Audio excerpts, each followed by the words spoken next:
Handicap 26 here, just do the repair and tips. We've got a soldering iron here.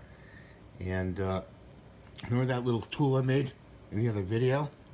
We want to put it over that. There's a, right there, there's a screw. Put it over that.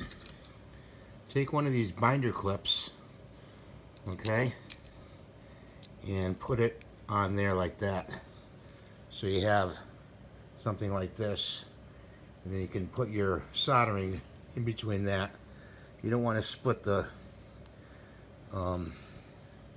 thing apart too much.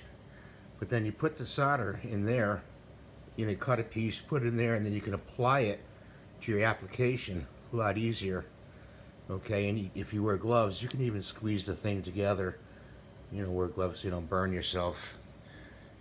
It's a lot easier than just using the tip, because the tip, it just rolls off when you solder, you know.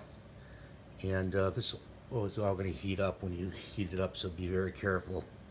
So I wanted to show you that. Somebody had asked, well, how do you apply that tweezer? And this is how you do it. So thanks for watching. Please rate and subscribe. Have a great day.